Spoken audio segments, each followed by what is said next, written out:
Hello दोस्तों, स्वागत है आपका अपने यूट्यूब चैनल ट्यूटर पॉलिश पर। और मैं हूं आपका दोस्त और होस्ट प्रीवियस सिंह। दोस्तों, आज की वीडियो में डिस्कस करूंगा आपके साथ यूनिट 3, यूनिट 4, यूनिट 5 के इंपॉर्टेंट क्वेश्चन। दोस्तों, वीडियो को पूरा देखिएगा और अगर कोई भी डाउट हो आपका तो कमेंट करके बता सकते हैं। अगर आप नए हैं इस चैनल पर तो चैनल को सब्सक्राइब कर लीजिए और बेल आइकन को प्रेस कर दीजिए, बिकॉज ऐसे कई तरह के वीडियोस आपके लिए मिलते रहेंगे रेगुलर बेसिस पर। और दोस्तों, पिछला वीडियो अगर आपने नहीं देखा हुआ है तो आप पिछला वीडियो देख सकते हैं, उसका मैं प्लेलिस्ट आपको डिस्क्रिप्शन बॉक्स में दे दूंगा। तो दोस्तों, आइए शुरू करते हैं आज का वीडियो। तो क्या दे रहे हैं आपको स्क्रीन पर, जैसा कि आप देख सकते हैं कि ये यूनिट 3, 4, 5 की कुछ इंपॉर्टेंट क्वेश्चंस हैं जिनकी बहुत ज़्यादा पॉसिबिलिटीज़ है दोस्तों आपके एग्ज़ाम में आने की। उसी के बेसिस पर मैं ये पूरा पीडीएफ बनाया हुआ हूँ और आपको एक्सप्लेन करूंगा। तो पहले क्वेश्चन की बात कर लेते हैं। तो पहला क्वेश्चन आपसे बोल रहा है, औद्योगिकीकरण में सार्वजनिक व निजी क्षेत्र की भूमिका का वर्णन कीजिए। अब दोस्तों, अगर मैं आपको थोड़ा सा यहाँ पर शॉर्ट में एक्सप्लेन करना चाहूँ तो आप ये समझ लीजिए, औद्योगिकीकरण मतलब होता है उद्योग। जितने भी आप उद्योग देखते हैं, चाहे वो कपड़े की फैक्ट्री हो, चाहे वो कोई केमिकल बनाने की फैक्ट्री हो, कोई भी प्रोडक्ट जो हम यूज़ करते हैं वो कहलाते हैं उद्योग। अब इन उद्योग में सार्वजनिक व निजी क्षेत्र की भूमिका का वर्णन करना है आपको। तो दोस्तों, अगर आप सार्वजनिक क्षेत्र से मतलब समझें, सार्वजनिक का मतलब होता है जो गवर्नमेंट की फैक्ट्रीज़ होती हैं, और निजी क्षेत्र का मतलब होता है जो प्राइवेट फैक्ट्रीज़ होती हैं। आपके लिए एक छोटा सा एग्जांपल मैं देता हूँ, यहाँ पर आपको बिल्कुल क्लियर हो जाएगा सब कुछ। देखिए, गवर्नमेंट सेक्टर से मतलब आज हम लोग 5G की दुनिया में आ चुके हैं। आज 5G चल रहा है, लेकिन दोस्तों ज़रूर थोड़ी है कि आज 5G है तो आज से 10 साल पहले, 12 साल पहले 5G ही होगा। आज से 10-12 साल पहले क्या था? 1G था, 2G था। यानी कि मैं ये बोल सकता हूँ कि मोबाइल फ़ोन बस शुरू हुए थे। उसके पहले क्या चलता था? उसके पहले दोस्तों, अगर आपने सुना हो तो एक कंपनी चलती थी सरकार की। ये मैं आपको फैक्ट्री एग्जांपल दे रहा हूँ। एक कंपनी होती थी सरकार की, उसका नाम है BSNL। तो ये हो गई क्या? गवर्नमेंट की कंपनी। दूसरी, आज अगर आप देखते हैं निजी क्षेत्र की कंपनियां टेलीकॉम सेक्टर में, तो ये हो गई BSNL। और प्राइवेट में कौन सा चल, जैसे जियो हो गया, आपका एयरटेल हो गया, आइडिया हो गया। तो ये सारे की सारी जो कंपनीज़ हैं ये कहलाती हैं प्राइवेट कंपनीज़। ऐसे कई एग्जांपल आप ले सकते हैं। अगर आप में से कुछ लोग भोपाल के होंगे या कुछ लोग इंदौर के होंगे, तो इंदौर, भोपाल, जितने बड़े बड़े शहर हैं वहाँ पर सरकार की एक कंपनी है, उसको बोलते हैं अपन लोग BHEL। शॉर्टकट में लोग इसको भेल बोल देते हैं, लेकिन ये वो ब्लू भेल वाली भेल नहीं है, ये BHEL है, भारत हैवी इलेक्ट्रिकल्स लिमिटेड। और कई प्राइवेट कंपनीज़ भी हैं जो इस तरह का हैवी इलेक्ट्रिकल सामान बनाती हैं। आपके लिए क्या करना है दोस्तों, इस प्रश्न में ऐसे उद्योगों का वर्णन करना है जो सार्वजनिक भी हों और निजी क्षेत्र भी हों। तो आप BHEL, BSNL के एग्जाम्पल ले सकते हो। आप खुद थोड़ा सा सर्च करेंगे, पढ़ेंगे तो आपको बहुत कुछ पता चल जाएगा। चलिए, इसी के साथ पहुंचता हूं मैं नेक्स्ट क्वेश्चन पर। आपको नेक्स्ट क्वेश्चन दे रहे हैं, सूक्ष्म उपक्रम की परिभाषा, विशेषताएं तथा भूमिका का वर्णन कीजिए।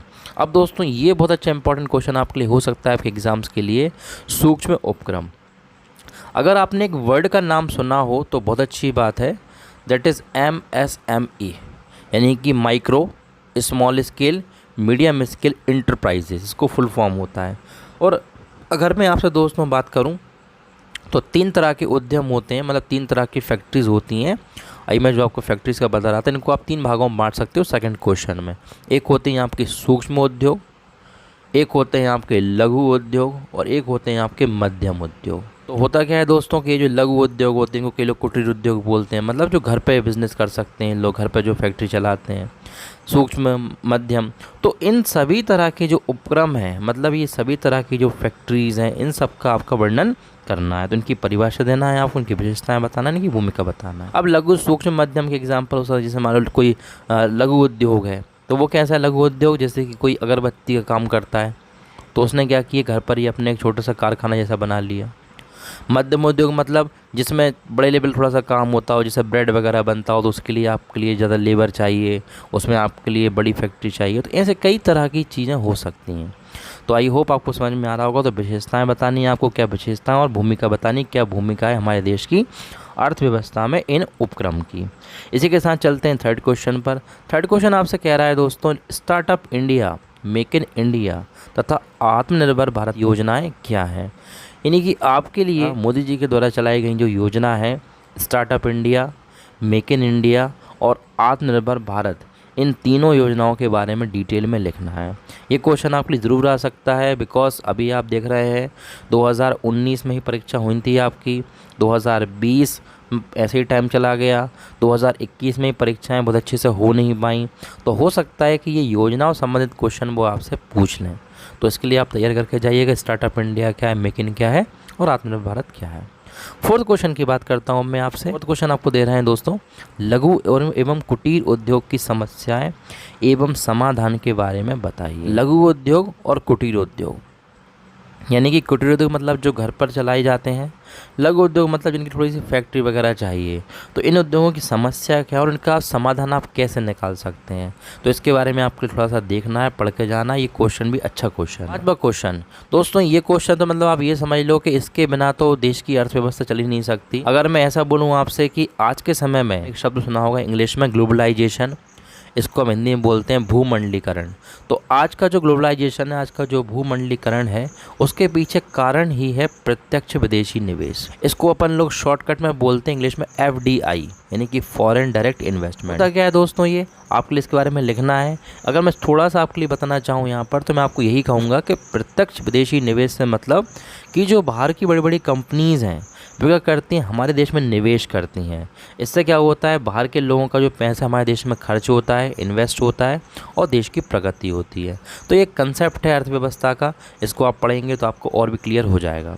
नेक्स्ट क्वेश्चन की बात करते हैं गाइस, भारत में विनिवेश एवं बहुराष्ट्रीय निगमों की भूमिका के बारे में बताइए। विनिवेश से मतलब वही इन्वेस्टमेंट की मैं बात कर रहा था, जो मैंने आपको फिफ्थ क्वेश्चन में बताया। बहुराष्ट्रीय निगम मतलब होता है MNCs की भूमिका के बारे में बताइए। MNC का मतलब क्या होता है, अब इसका मतलब होता है आपका मल्टीनेशनल कॉरपोरेशंस। तो दोस्तों ऐसी बड़ी बड़ी कंपनियां जिनके कई जगहों पर, कई देशों में हेडक्वार्टर्स हैं, उनको बोलते हैं हम बहुराष्ट्रीय निगम। तो इनकी भूमिका के बारे में आपको बताना है भारत में। तो ऐसी कई तरह की, जैसे सैमसंग के एग्जांपल ये आप ले लो। सैमसंग है कोरिया की कंपनी, साउथ कोरिया की कंपनी, लेकिन वो कहाँ कहाँ अपने प्लांट लगाए हुए, इंडिया में भी उसका प्लांट है, उसका प्लांट जापान में भी, उसका प्लांट US में भी है। इनको भी बोलते हैं क्या, बहुराष्ट्रीय कंपनियाँ। सातवां क्वेश्चन, नीति आयोग क्या है, यह नीतियों का निर्धारण कैसे करता है। दोस्तों बहुत अच्छा question, important question. NITI Aayog जो है प्रधानमंत्री मोदी ने 1 जनवरी 2015 को बनाया था। मतलब नीति आयोग ऑफिशियली आधिकारिक तौर पर 2015 1 जनवरी से लागू है। और नीति आयोग जो है, इसका काम होता है देश के लिए नीतियों का निर्धारण करना। तो ये किस तरह से काम करता है आपके लिए ये बताना है। दोस्तों नीति आयोग का अगर पुराना नाम आप लोगों को पता है तो आप कमेंट करके मुझे बताइएगा कि पुराना नाम इसका ये था। बहुत कॉमन नाम है, आपने पढ़ा भी होगा 11th-12th क्लास में, जो आर्ट्स ग्रुप से हैं। नेक्स्ट क्वेश्चन है, क्षेत्रीय विषमताओं का वर्णन करते हुए गरीबी एवं बेरोजगारी के बारे में बताइए। अब दोस्तों गरीबी बेरोजगारी क्या है, क्षेत्रीय विषमता है। मतलब हर क्षेत्र के विकास में बाधक अगर कुछ है तो वो बेरोजगारी हो सकती है, गरीबी हो सकती है, ये कारण हो सकते हैं। ऐसी कई विषमताएं जिनका आपको वर्णन करना है। नेक्स्ट क्वेश्चन, अब मध्य प्रदेश से कुछ क्वेश्चन मैं आपको बताऊंगा। पहला क्वेश्चन है, मध्य प्रदेश की अर्थव्यवस्था की विशेषताएं बताइए। दोस्तों अब कंडीशन क्या है, देखिए आप मध्य प्रदेश की यूनिवर्सिटी में पढ़ रहे हैं, आप मध्य प्रदेश के कॉलेज में पढ़ रहे हैं, तो बिल्कुल एक कॉमन सी बात है कि आपको एग्जाम में मध्य प्रदेश से क्वेश्चन आ सकते हैं। कैसी अर्थव्यवस्था है हमारे प्रदेश की, इसकी विशेषताएं क्या है, यहाँ पे लिख सकते हैं। अगला क्वेश्चन है, मध्य प्रदेश के प्राकृतिक संसाधन जैसे कि भूमि, जल, वन, खनिज आदि का वर्णन कीजिए। तो अर्थव्यवस्था में दोस्तों कई तरह के संसाधनों का भी बहुत इंपॉर्टेंट रोल होता है, जैसे कि भूमि, जल, वन और खनिज। तो इनके बारे में आप लिख सकते हैं। मध्य प्रदेश में ये किस तरह से है, कितना इनका क्षेत्रफल है, जल की व्यवस्था हमारे यहाँ कैसी है, वन के बारे में कैसा आप लिख सकते हैं, क्या क्या चीज़ें हैं, खनिज के बारे में क्या है, जैसे बालाघाट में तांबे की खान है, इस तरह से आप लिख सकते हो। अगला क्वेश्चन है, मध्य प्रदेश के औद्योगिक विकास पर एक लेख लिखिए। तो दोस्तों अब आपके लिए भारत नहीं बल्कि प्रदेश का औद्योगिक विकास पूछ रहे हैं कि हमारे यहाँ किस तरह से औद्योगिक विकास हुआ पूरे प्रदेश में। तो इसके लिए आप मध्य प्रदेश सरकार की वेबसाइट पर जाके भी पढ़ सकते हो, उन्होंने बहुत अच्छे से इसके बारे में बताया हुआ है। मैंने खुद उस वेबसाइट को पढ़ा हुआ है, देखा हुआ है। आप चाहें तो आपके पास जो 20s हो आप उससे पढ़ सकते हैं। मेरे कहने का मतलब ये है दोस्तों कि आपको जो इंपॉर्टेंट क्वेश्चन बताए जा रहे हैं केवल इनको पढ़ के मत जाओ, इनके बेसिस पर थोड़ा सा अपने लेवल पे स्टडी भी करके जाओ, जिससे आपके माइंड में एक आंसर बैठ जाए कि हमको ये लिखना है अगर ऐसा क्वेश्चन आता है तो। नेक्स्ट क्वेश्चन बात करते हैं इसी के साथ, मध्य प्रदेश में रोजगार मूलक विभिन्न योजनाओं के बारे में बताइए। मुख्यमंत्री श्री शिवराज सिंह चौहान ने कई तरह की योजनाएं चलाई हुई हैं जो रोजगार मूलक है, मतलब जिनसे लोगों को जॉब मिल सकती है। तो जैसे मुख्यमंत्री स्वरोजगार योजना एक चलती है, ऐसी कई योजनाएं हैं। आप उन योजनाओं के बारे में लिख सकते हैं।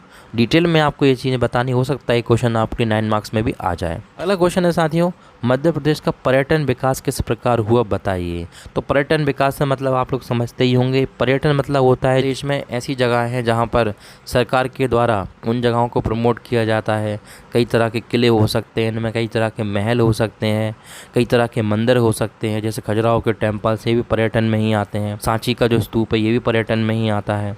तो इस तरह की जो चीज़ें हैं इनका विकास कैसे हुआ, सरकार ने क्या क्या इसमें योजनाएं चलाई हैं, क्या क्या इनिशिएटिव रहे सरकार की तरफ से, ये सब आपके लिए बताना है। 14 क्वेश्चन है दोस्तों, नई औद्योगिक नीति 1991 के बारे में बताइए। दोस्तों मोस्ट इंपॉर्टेंट क्वेश्चन है, ज़रूर आ सकता है पेपर में। अब आपके लिए इम्पोर्टेंट मैं इसलिए बोल रहा हूँ यहाँ पर इस क्वेश्चन के लिए क्योंकि 1991 ही एक ऐसा वर्ष था जिसमें हमारे देश में बहुत बड़ा बदलाव आया। इस बदलाव को बोलते हैं हम LPG। अब LPG से मतलब तुम लोग लिक्विड पेट्रोलियम गैस मत समझ लेना।